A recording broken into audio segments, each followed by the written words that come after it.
Welcome to New Home Insights, the podcast from John Burns Research Consulting. I'm your host, Dean Worley. If you want to follow market trends, demographics, capital, new ideas, and endeavors that touch on housing, we're going to try to make sense of that every couple of weeks. Let's go.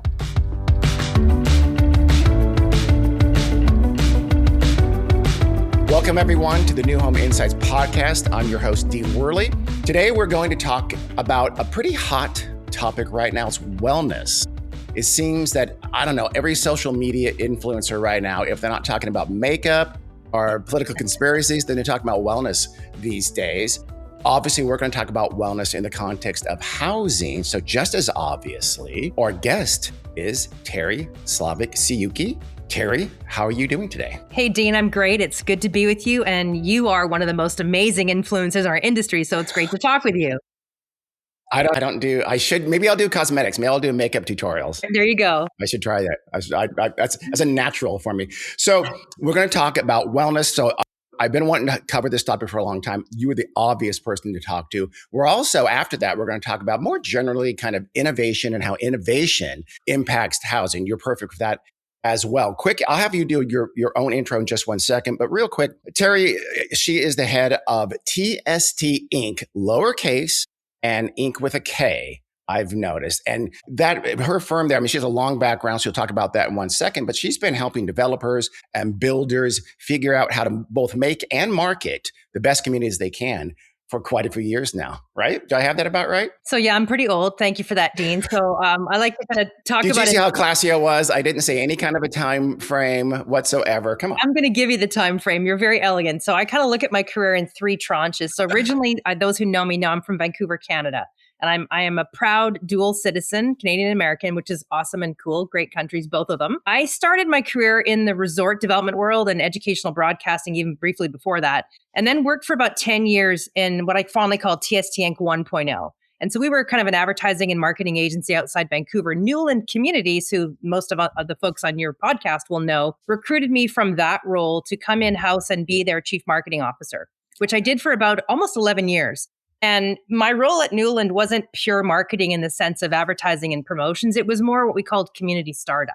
So we would go out into, the field, and we bought pieces of land all across the country. And really my job was to help answer two questions: who will live here and how do they want to live?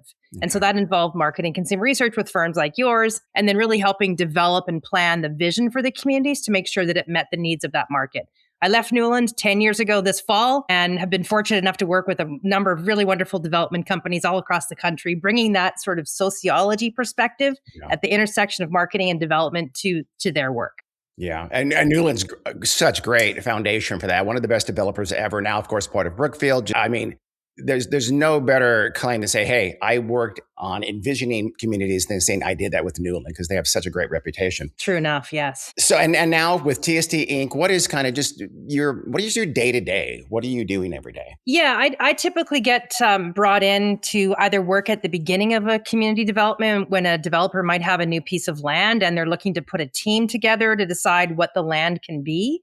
So I will, commission the marketing consumer research, help them plan a planning charrette, a planning workshop to really design the community. Oftentimes I'll work with the marketing agency or bring an agency in to figure out what the place is called, what the brand should be, work right through in terms of even builder lot sales and help with things like builder opportunity packages so that the product segmentation is correct. Obviously the amenity strategies are all solid and so on. And I typically stay involved through the first or second phase, depending on the size of the community. Sometimes I'm brought in for specific engagements like wellness activities and so on. It really depends, but that's typically it.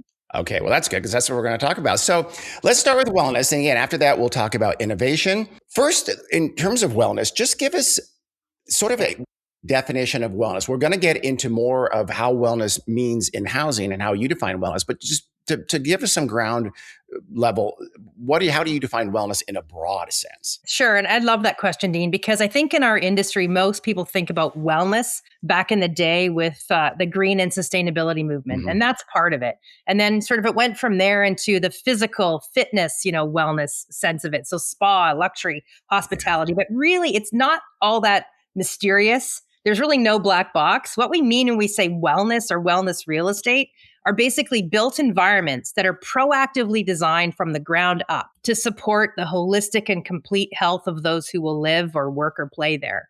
So it's really thinking about all domains of wellness, social, mental, physical, emotional, economic, civic, and so on. And then thinking about how can you be really intentional about those domains of wellness in your opportunities. Okay, we're going to get to all those here in just a minute. First, let's start with how did wellness really get started in terms of being linked up with housing initially? Yeah, again, I think it really started back in the day. And I give Jim Hyde and his work way back at Urban Green some credit for this, and USGBC and others. It really started in the green and sustainability movement, where we were talking about environmental well-being, wetland reclamation, those sorts of things. And I think that it was more, I think in early days, Dean, it was more about the place than it was about the person. And I think if I can characterize the biggest shift and what people are talking more about today, which is exciting, is it's really about the human condition and how the spaces we occupy affect our wellness. Because, the CDC, the Global Wellness Institute, there's some data out there that shows that 85%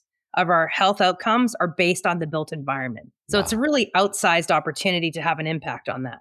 And didn't it start though or at least shift fairly quickly at some point to more of that, I don't know, that spa kind of, it went kind of from granola mom to Gwyneth Paltrow in some level. Was that the next iteration of wellness, or was it just a variation of it? I think that was definitely a slice of wellness in the built environment, if you will. I mean, it started in that luxury upscale segment, largely, I personally think, driven by resort destinations and the way that people feel on vacations, right? So if you can bring that into the home environment, then that's a win for everybody. So I think that's where it started.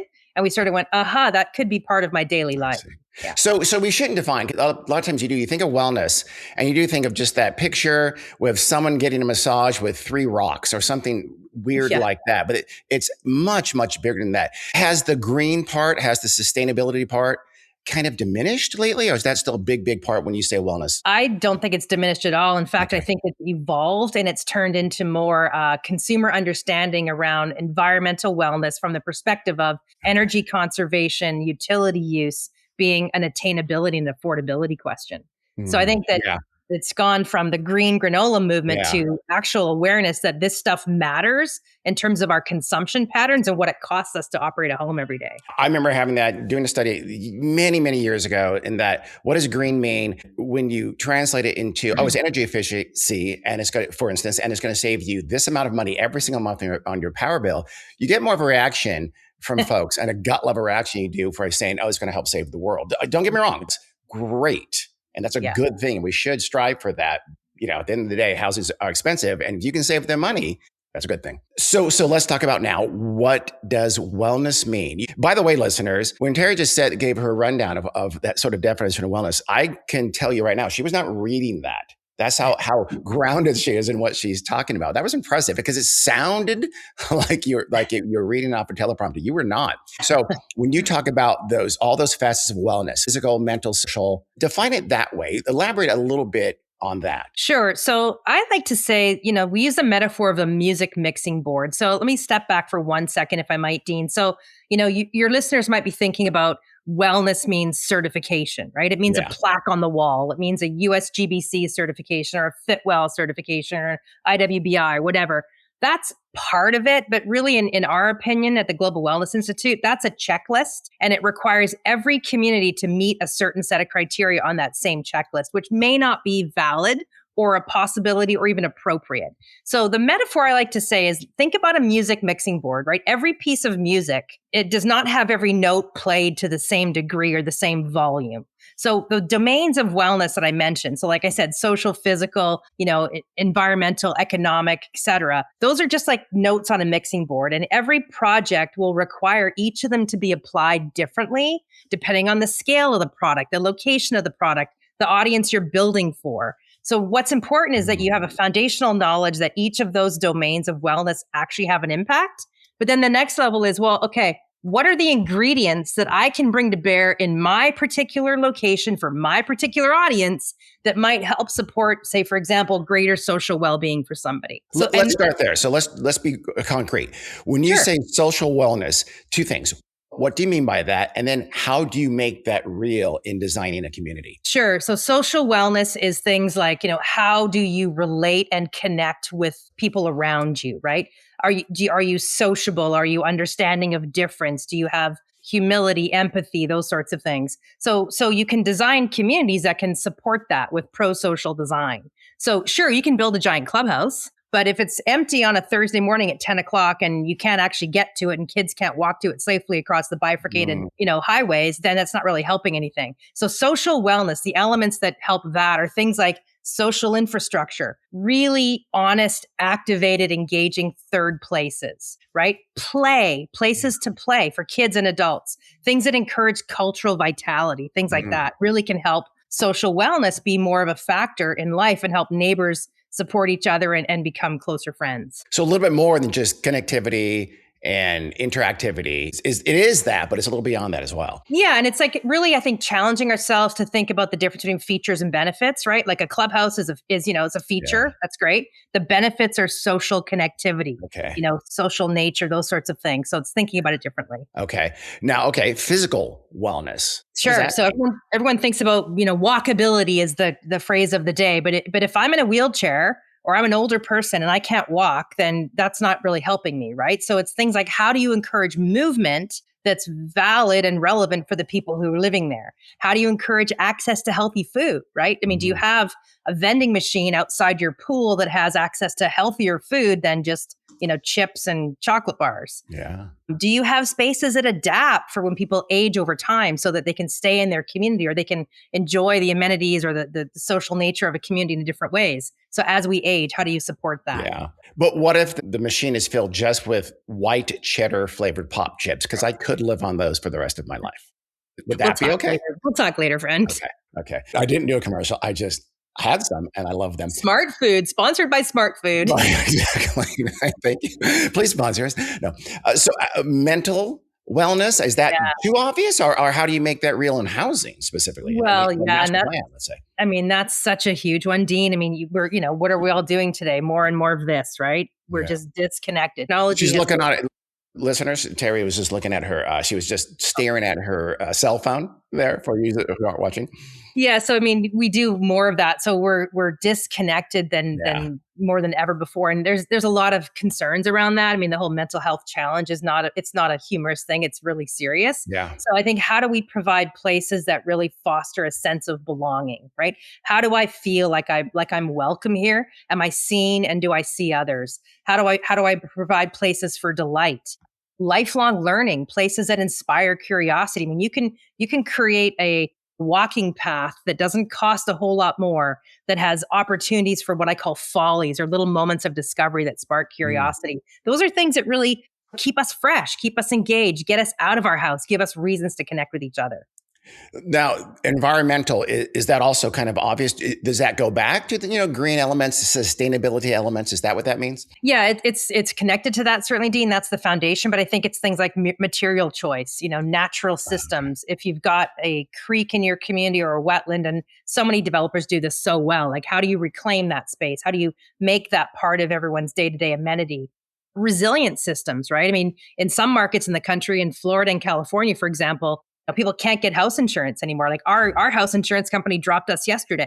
I live on a canyon in Southern California. We got dropped last year. They dropped us as well, and our price went up 4 times. Wow. So resiliency. How do you create spaces and places that adapt to climate change and really can be legitimate long term? Were you dropped for fire or coyotes? Fire. Yeah, I know. Okay. The coyotes are but also the coyotes. It's actually pupping season right now, so we're hearing the babies being born. Hey, if I'm going to make fun of Florida for its alligators and Burmese pythons, I should make fun of California for its its coyotes in literally walking down your sidewalk. It's true. Now, the last two real briefly, economic and civic. How does that, intuitively, that doesn't seem to have a whole lot to do with building a community. How do you relate to that? Well, and I think that what you just said is really the point, right? I mean, that is the point, Dean. So if we don't think about economic wellness, and I'll talk about some, importance of domains of wellness and some levels of satisfaction in a moment, but economic wellness means having a community that really has a full diversity of housing product for different households, different income levels, and really other things like support for entrepreneurialism and support for the local economy. So, if we don't figure that out pretty quickly, this Yeah. industry is in some significant trouble. And as it comes to civic wellness, that's around sense of ownership. So again, I think we've gotten really good at things like HOA management, but what about actual governance and the ability for residents in a community to actually define what the future of that community will be and to be asked that question? Do you care about your money going towards this, or would you rather it went towards that? Okay. So it's that sense of ownership and self-governance. Okay. When you're conceiving, when you're helping figure out what to do, and again, let's say a master plan, are you thinking about all of these things simultaneously? Are you trying to always fit all of them? Or are you sort of pick and choose, hey, let's focus on these types of wellness? Yeah, I think I'll take you back to the metaphor of the music mixing board. All of them are important, but they will not all be important in the same context in every place. So for example, Rancho Mission Viejo, right? Mm-hmm. Many of your listeners will know that community in South Orange County. Beautiful, massive, 23,000 acres. 75% of it is preserved natural canyon lands, grasslands. Environmental well-being within a Firewise community is of critical importance to RMV. That's not going to be as critical to an urban infill 4-unit mixed-use housing development, right? But that mixed-use urban infill development still needs to think about material use, needs to think about utility consumption, and so on. So every domain is important.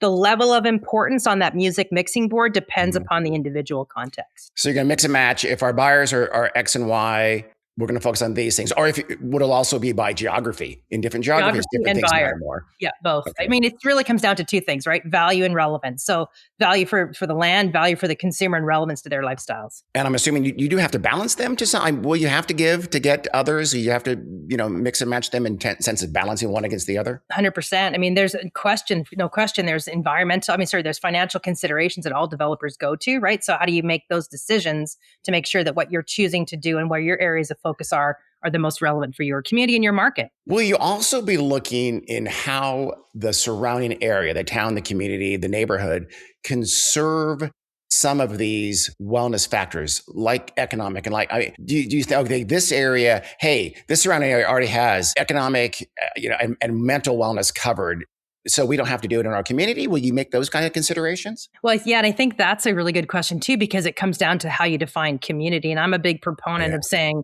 the community doesn't stop and start at your property line or at your gate, right? It's the community in the greater context. So like, for example, again, I'll give you an example from down the street here, Fox Point Farms in Encinitas, right? That community is walkable from my house, and that has provided a third place that we didn't have before. It's now where I walk on Sunday mornings for coffee, but that was not there before. So we are not residents of Fox Point, but we enjoy that social connectivity and that civic space that they've designed. That's interesting you said that, because I remember we talked, friend of the show, Brent Harrington from DMB Communities, another great developer. He made the same points that we don't like gates. We think of ourselves as part of the surrounding communities, not walled off by it. I love that attitude. What I want to do now is sort of quantify wellness to a certain extent. Teri, you mentioned a minute ago, but you have some polling factors in terms of how important this is. Help us think of how critical and how many folks out there, potential buyers, just people, are thinking about wellness in their community. Yeah, I'll answer it in a couple of ways, Dean, if I might. So first is that, I think many know about the American Home Study that I co-founded in the early days of the pandemic in 2020. We've now run 4 waves of survey data over the past 5 years and have about 16,000 responses. In our last survey, when we presented respondents with a list of features and technologies they could have in their home, going back to an earlier point you made about, good for the environment, good for the pocketbook, for the first time ever, improves my health and wellness was the number one purchase motivator above saves me money. And that was for 60% of the respondents. It's the number one purchase motivator. And that wasn't just around physical wellness. It's also around financial wellness too. And I think that's increasingly important. Okay. The other question that we asked on the study to really kind of dig a little deeper was we presented them all with those different domains I've been talking about and said, so how important to you is financial wellness, for example? And then how satisfied are you in your personal life with your achievement of financial wellness? The gaps were massive. And what I would say to your listeners and the audience is this is the menu, right? If you're talking about wellness real estate today, there's a 41% gap between stated level of importance and level of satisfaction with financial wellness in our life. There's a 34% gap terms of physical well-being and a 22% gap in terms of emotional well-being. So, Now, so those are pretty physical, big gaps. the financial we all get. Totally. Times are tough. The physical, what do you think is that? I mean, their own personal health is not where they want it to be? That's correct. And so that actually, I sense that it surprised you. That surprised me. Because remember, this data came out of post-pandemic times. We just came through a massive global health pandemic, and yet 34% of us are saying, I'm not satisfied with my physical well-being that I'm saying is very important to me. So I think that's a big deal. So when you told me that result, my first thought methodologically is that how are you letting folks define wellness, or how are people being surveyed defining wellness when they say how important wellness is to them? But I think you do kind of have that covered. We do, on that survey. How do you do that? We present the domain of wellness and explain it to them, and then say how important on a scale of 1 to 5 is that to you, and then how satisfied are you is the second follow-up question. And that follow-up question really. And what was the third after? Emotional. So those are the top three: financial, physical, and emotional. So again, that comes back to like how we're feeling in this world today, right? Mm-hmm. J. Walker Smith, one of my thought mentor heroes, talks a lot about just this age of disruption is our new norm. And I think we're seeing that, right? So we're living in a time of more disruption than ever. It's not just one or two things; it's just our norm, and it's affecting us emotionally. Give us a kind of a case study, if that's the right word, but what's a good example of a community where you applied a lot of these principles that you're talking about? So I think there's a lot more of that happening, and you set that up at the start of the show. But one that is really near and dear to me and was featured in the GWI's Build Well to Live Well report, which I would really suggest all of your listeners check out. It is the seminal tome around wellness real estate, not just in America or North America, but globally. But the one I would talk about is Rancho Mission Viejo. Mm-hmm. So this is that massive, sizable community that really was featured as one of 13 case studies in that report last year because of their commitment to wellness at scale. And really what we did with that team is we stepped back and took a look at each of the individual domains of wellness. And Dean, we literally laid them on top of the land plan for the next phase of Rancho Mission Viejo. We said, how are we addressing social well-being? Where are we creating places where socialization can help? How are we addressing economic wellness? And, Planning Area 3, which became Rienda, had some of the densest, most affordable, smallest attached product ever seen at RMV. So that's a kind of big example, but there are really great examples. Like, I'm working with the team at Hillwood on a project called Ramble in Salina, north of Dallas. And that's a community, again, where we're stepping back and saying, what do we want wellness to mean in this community? How can we think about it as infrastructure, as importantly as water, electricity, sewer, and so on? And so we're leaning into what are the domains that are important to this community, in this market area, and these buyers. And then how do we bring them to life in a way that's meaningful, measurable, and will add value to the land and to people's lives? Fred Balda at Hillwood Communities, another great developer, another friend of the show. See how I take care of all my past guests, Teri. You can now. I didn't even know that. You didn't even tee me up on that one. That's good. Yeah, I know. Fred was on a while back. Here's a key question, and you kind of teased it a minute ago, but are you convinced that folks will buy for wellness above and beyond, like, hey, the energy efficiency saves me X amount per month, whatever? Is there a premium for a well-balanced community that really satisfies folks on these wellness factors? Yeah, there are. And our data shows it in a couple of ways, and I'll get to those questions in a minute. But again, I would drive people to that report from GWI. So they've surveyed, literally thousands of communities and found things like residential wellness communities that really lean into wellness principles can capture 10 to 25% premiums, depending on the market area. For every 1 point increase in walk score, communities are getting a 1% price premium. Wow. Let's switch to commercial for a second. Commercial buildings that are designed with wellness in mind can capture up to 15% rent premiums. Homes that are walkable to social infrastructure like parks, schools, and trails, 24% premium. So those are data points in that report. But in terms of our data, we actually asked a question. We said, if you had $50,000 to spend on features in your home that would maybe affect your own indoor air quality, your own indoor wellness and energy efficiency, what would you spend it on? And here's what they said: energy efficiency, water filtration, air filtration, battery powered storage, and solar energy. And then we said, okay, if you made a one-time investment of 20 grand in energy efficient products and features in your house, what would you expect the payback to be? And I think this is gold for builders, right? Because this is people saying, this is my expectation. I'll give you this, but here's what I expect back in a value exchange. Well, Dean, 83% of them said they would do that if they could see a 10 to 20% annual savings in their energy costs. And their So, energy cost? Okay. yeah. Huh. Okay. So I think And they're that's, pretty quantifiable metrics. And I think that the opportunity is to dig even deeper in further studies to ask even more. and that feels very doable. Doesn't it? Yeah. That amount of energy cost with solar and battery, that seems like that'd be very doable. Last question on wellness. All of these things you're describing are good. Objectively, these are good things. So wellness in housing, as you think of it, it's hard to argue that there are negative aspects of it. Do you ever worry, though, that frankly, the griftiness and a lot of wellness more broadly defined out in the world, again, social media, could, I don't know, infect how you think of wellness and maybe diminish the marketability of it? Yeah, well, I think what I would say is it doesn't really matter what Teri thinks of wellness. And I think what matters is what people and what consumers think of wellness and how they define it for themselves. Yep. And you're right, Dean, there is an inordinate amount of well washing out there. And we just went through a process for a symposium in New York in 2 weeks where we ran through a number of websites of communities that position themselves as wellness communities to see what they're saying versus what's actually being delivered on the ground. And I think, with the advent of AI and just, crowdsourcing and other social media platforms, people know what's real and what's not. And I think the most important thing I would say is that wellness is not a marketing construct. It's infrastructure. And if we don't think of it that way, it really, really will have no impact. Yeah. My concern is, though, that people just generically apply what they think of wellness out there in the big wide world and misapply that to what you're talking about. That's the word, in other words, could be diminished. Oh, yeah, for sure. About that.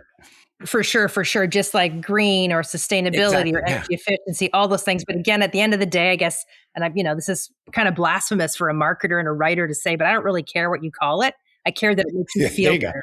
I care that it makes you happier and healthier and live a longer, better, more joyful life at the end of the day. At some day, we might have to think of a new word because Gwyneth ruined the actual word or something like that. So now let's switch over to innovation. I mean, that's the other thing you do is you think of ways beyond wellness now to make communities really appealing to as many people as possible. So do you see a mismatch between what builders want to build and what people want? Let's talk about that. So innovation, I'm again broadly defining this as new things we're going to do in housing that service what people want to see. So let's start with homes, maybe home size, perhaps. Sure. I mean, I think I'll start with the fact that, I don't think a lot of people really know that no household type in America today makes up more than 30% of our population. Right. And when I saw that stat just a few weeks ago, that really kind of made me sit up and take notice because intuitively I've kind of known that we need to be building for more diverse family formations. I mean, your team with the book 10 years ago and all, John's talking about the fact that 67% of households are 1 and 2 person households. Yeah. That's interesting. But overall household type, single, couple, unmarried people living together, siblings living together, single parents, et cetera, traditional families with 2 parents and 1 or 2 kids, not one of those types makes up more than 30% of our population. Yeah. So we just need more diversity of product all around. And in terms of home size, right now in America today, 8% of our homes are 1,400 square feet or less. That's not enough. It's just not enough. So generally speaking, builders are trying to go maybe a little bit bigger than what households need. Is that fair? I think that's fair. And I understand all the reasons why. And I don't want to sit here and say builders are evil, they're terrible people, because it's exactly the opposite. I mean, that's not the case. Same with developers, right? It's just not the case. It's a challenging industry. It's a tough business. It's a financially driven business. And I think if I can suggest one thing, we need to find a way to make it more human and people focused first. Because what I've seen from direct experience working with developers who've done this, they do get paid off, right? You do see higher absorptions when you build product that people want, that's smaller, that's more affordable for them. Sure, we can argue the price per square foot is higher, obviously, when the home is smaller, but the end purchase price and the end operating cost isn't. So that's really what matters. Yeah. How about in terms of, the opposite almost, that quote, nobody wants big houses anymore. Isn't that just as not true as everybody wants a big house? 100%. None of those absolutes are true. And I grow frustrated when I see people post on LinkedIn, nobody wants a big house anymore. That's just not true. And the K-shaped economy is a reality. And in some areas and some markets and some builders, they're having their greatest success with that market segment. And there's no shame in that. I just think we have to recognize that our nation is diversifying and it will continue to do so.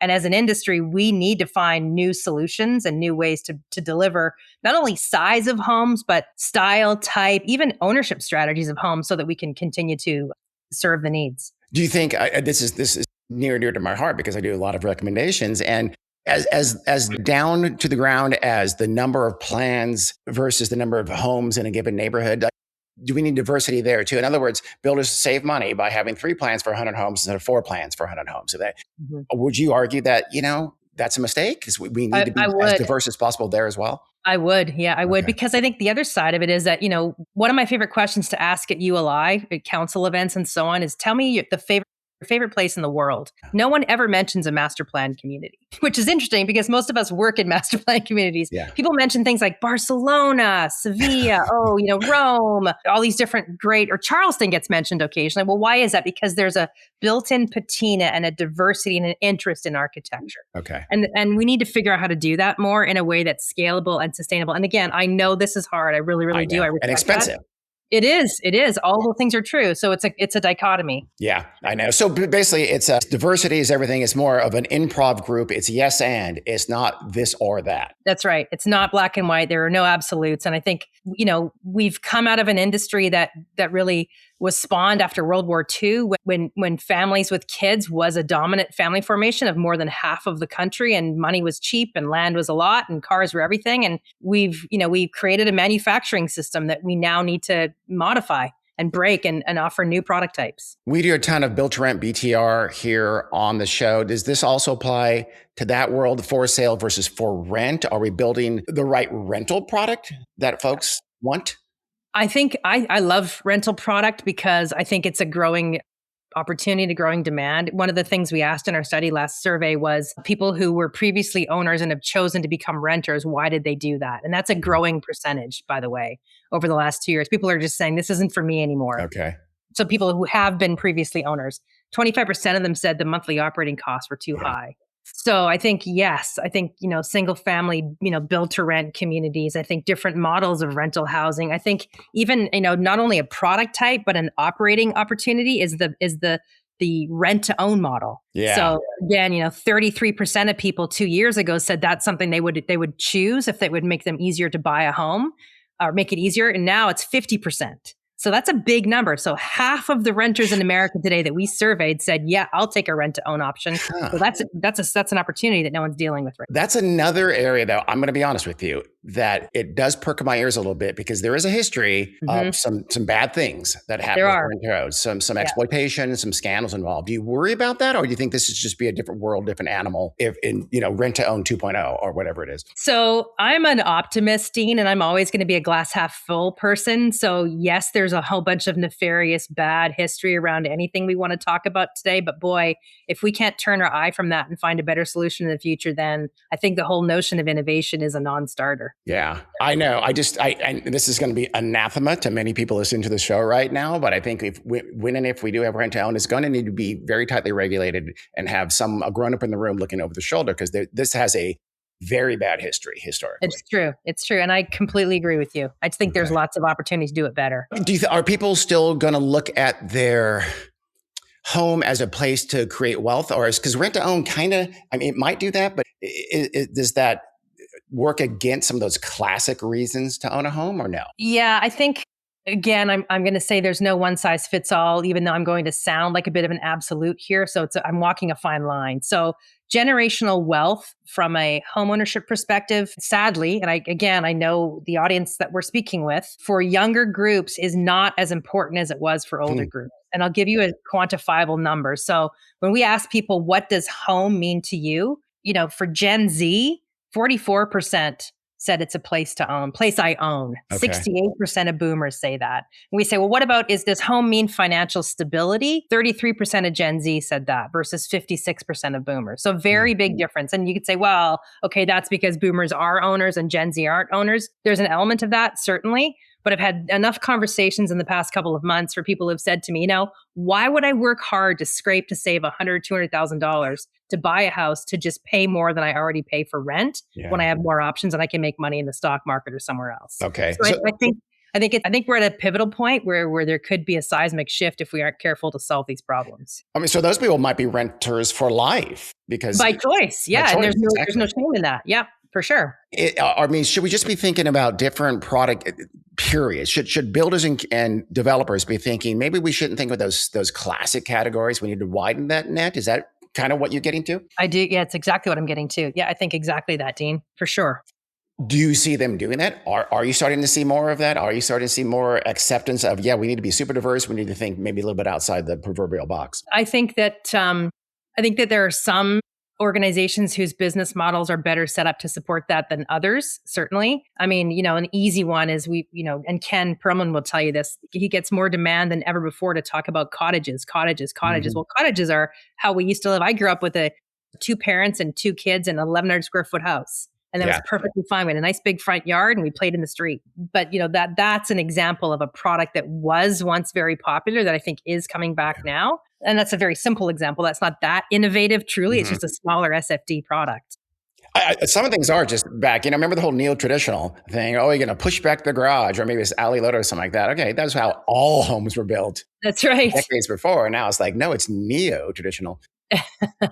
Where is most of the innovation happening now at the community level? Is it the big guys? Is it the little guys that we're not, maybe not the rest of the country isn't noticing? Where's it going on? I think it's mixed. I mean, there are, really big groups like D.R. Horton, right? That you'd be surprised. Maybe some folks would be surprised. I'm personally not to hear you say that or to hear me say that related to innovation, but there are some big groups that are really investing in that. And, innovation sandboxes and piloting things with the likes of Babcock Ranch and innovation neighborhoods, right? And bringing in builders to try new things and prove it out at scale. And then there are the smaller, more entrepreneurial, innovative developers like the guys at Meristem Communities, Scott and Clayton at Indigo in Houston, who went before Fort Bend County and were able to change the zoning regulations to be able to allow them to do every second street car free and reduce setbacks and smaller roads and smaller product and all those good things. So I think I'm really optimistic and excited because I see it happening at both levels. And I think that's what's really important. We can learn. Isn't it more dangerous, though, to do at scale? I mean, do you see almost doing pilot testing of concepts on a much smaller scale to see if it works and how it works and how it can be changed? For sure. And then I think the challenge in the industry will be people will say, well, that's a pilot that happened in X market and it's not going to work in my market. But what I can tell you is that humans aren't all that different from market to market in this country when it comes to things like fundamental housing requirements. There are some things that are interesting and different related to housing, like floor plans, but they're not that significant. So I think that's an easy out. It's easy to get to know, Dean. It's harder to get to yes. Let's work to get to yes. Yes, and in the improv through.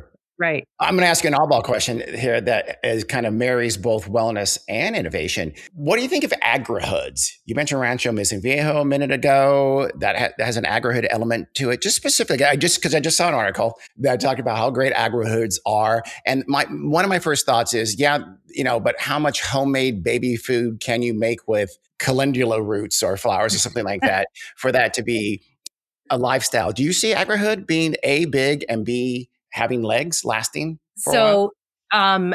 I think agri-hoods aren't just about consuming what's grown in the farm or the community garden boxes or whatever. I think agri-hoods are also analogous to today's new golf course, right? I live on a golf course. I don't golf. I'm never going to golf, but I get to look at this great green space. Okay. So I think agri-hoods can serve a number of needs. They can give us a respect for the land. They can give us more knowledge and awareness about where our food comes from. Mm-hmm. Whether I'm going to eat that kale salad or I'm going to go get that bag of white cheddar popcorn you talked about earlier, doesn't matter. But I think there's an element of it that really is beyond just the food. It's about land use, respect for the land. It's about product types that connect with that. And I think that's really critical and really important. And I do think it's lasting. I think it's going to happen at scale. And I'm seeing very large scale developers that you wouldn't expect would do this now getting into that space. Teri, white cheddar flavored kale chips. You're welcome, Frito-Lay. You may not have that. You may pay me for that. Let's talk about just kind of innovation in fundamental housing demand. Every worries about obviously mortgage rates are higher these days. And are we generating enough jobs to fill household? Is there another part of that? Is that have you seen a shift in housing demand, the level of demand, and can innovation be an answer for that shift? I think yes and yes. I think it goes back to what I said a moment ago. I think that sometimes we can be very myopic and we can look at the data and believe what we want to believe. And I mean, I sit on a lot of these calls and webinars and work with a lot of folks who, we clutch our pearls and we say, don't worry, demand is still strong. It's okay. Demand is still strong. And yes, that may be the case because, you can truly make data say anything you want it to say too. There's an element of that. But I think demand is changing. I think that there's a new value calculus. And I think that people are saying, if this housing affordability is going to continue to be an issue unless we have a massive crash, which, John himself was saying not too long ago, that the only way this corrects is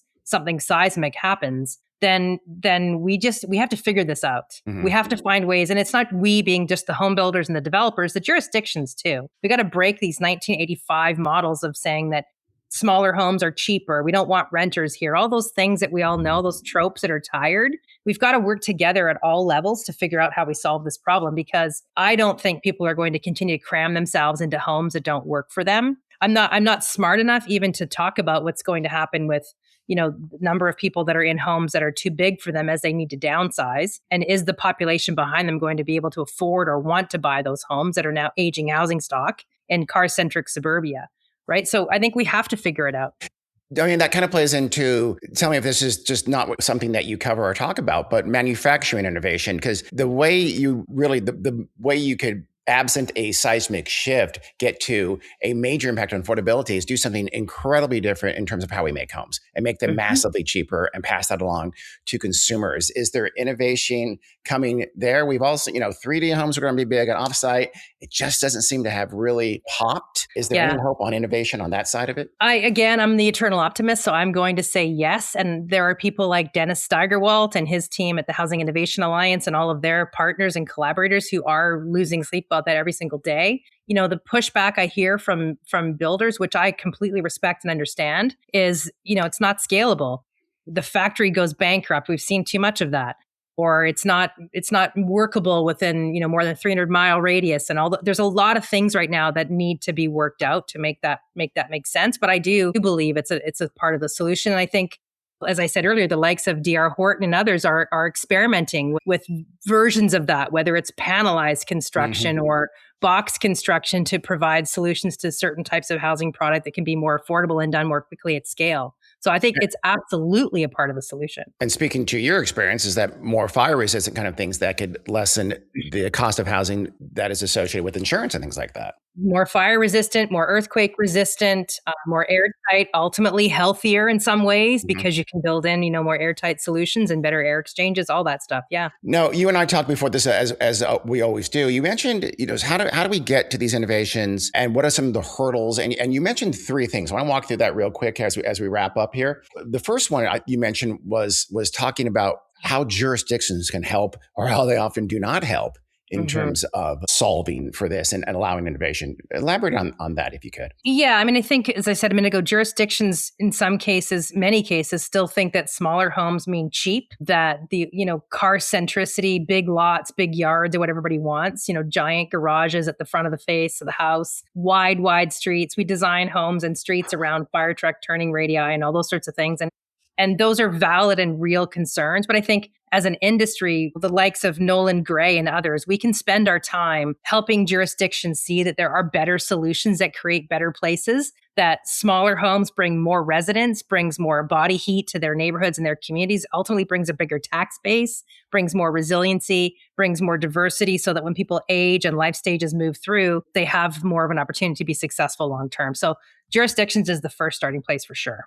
But it takes two or even three to tango. So what can developers, let's do developers and as you outlined it earlier, we'll talk about builders in a second, but developers, how do you see developers helping to fix this? So, yeah. And, again, my time at Newland really taught me a lot and gave me a really big appreciation for this question. And it's challenging when you have patient money, patient capital. It's sometimes easier. That isn't always the case when you have money that's got to clock ticking, or are there things that's not always as easy? But I think developers really need to lean into learning how to be customer first and product second. Right. So there's a lot of conversations that are based on lot fit or lot yield and how much can I cram onto this piece of home or this piece of land, pardon me. And, big homes equal greater revenue. But I think craft a community that has staying power and third places and the ability to get better over time. Like the metaphor I like to say is a gardener doesn't plant a garden and expect it never to change. And a developer should never create a community and expect it never to change. It's an ecosystem that will evolve over time. And we have to get better at understanding people so that we can allow for that. And also to think about the where you are too, again, from professional experience, something that works in a urban area maybe doesn't work 50 miles away from the closest urban area. So maybe those flats aren't a great idea. Yeah, in that 100%. exurb. Because you see a lot of that too. Again, it's like you said, is they try to, sometimes developers make the mistake of trying to cram too big of homes on a lot, but they also too many as well, right? Well, yeah, and I'll never forget an example I had, an experience I had at Newland in a Houston submarket in Northeast Houston. We had two communities. One was called Summerwood, the other was Eagle Springs. They were 5.5 miles apart. And we thought they were the same. They were so different. The buyers in each community were totally different. The amenities were different. The housing choices were different. We didn't say we're blind. When we saw it, we were able to, absorb faster, get out of Summerwood a year and a half earlier than we had business plans. So I think you have to be consumer focused first as a developer and not land focused first. And our developer friends are right now wanting to strangle us by saying, do you know how expensive this stuff is? We get that. Totally. I promise you we do. We know that. And let's not let our home builder friends off the hook as well. What are some things they might be able to? I think we need to get out of the mindset of believing that we've always done the right thing. I think we have. This is an incredibly noble industry, and I'm so proud to be a tiny little part of it. And I learn from builders and developers and everybody every single day. I really mean that sincerely. And I think that, what worked 10 years ago might not work as well today.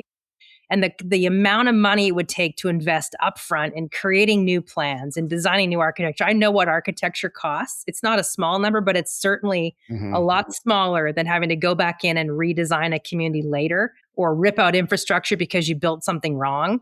So, we need to design housing for how people live. And I think that's really, really critical. We need to just get back to that creativity and the innovation that's fueled this industry for so many generations. Last question. You have a client, you have a great idea, a great innovation, maybe it's a wellness concept, something like that. How do you convince them to do something that they don't want to do or aren't comfortable in doing? Or is it just impossible and you have to just move on? Yeah, Dean, I love that question. And I would say, think like a sociologist first. Think outside in, not inside out. It's not what Dean wants or what Teri wants. Think, what does the person I'm building this place for want? How do they want to live? And I think that and certainly there's some people and some clients who will do it how they've always done it, and they'll be successful to a greater or lesser extent. But I think ultimately over time, what I'm seeing is that if we don't innovate, the market is going to tell us we have to innovate. Customers are changing. In the next 10 years, the US population is getting older. It's slower growing. It's more dependent on immigration. It'll be more ethnically diverse. We're going to have lower fertility rates. And the reality is that no one group will be the dominant group in this country going forward. And that how people live has changed forever. We need to look at different innovation, different ownership models, and really, I think, more renters by choice, both older and younger. So think outside in, like a sociologist first. I mean, that's how diversification and change kind of go hand in hand, right? If you're diverse, you're going to be more likely to be able to hit and be successful with that next change. That's right. Amen. Teri, you have been as great of a guest as I fully expected and hoped and thought you would be. I really appreciate you coming over to talk with us. Well, Dean, thank you very much. I really mean it sincerely when I say that your voice is a powerful one. And I think that our whole industry has so much to learn from you and your team. And I just appreciate the chance to have a conversation. I really appreciate that as well. Thank you so much. Thank you too, listeners, for listening. This is Dean Worthy with the New Home Insights podcast. We will be here again in a couple of weeks or so. Bye. Since you forgot to hit the stop button, I'm going to take a second to tell you about our weekly Building Market Intelligence newsletter. Over 40,000 smart folks get these timely takes on the housing market in their inbox every week, and you can too by heading to jbreg.com/subscribe and signing up.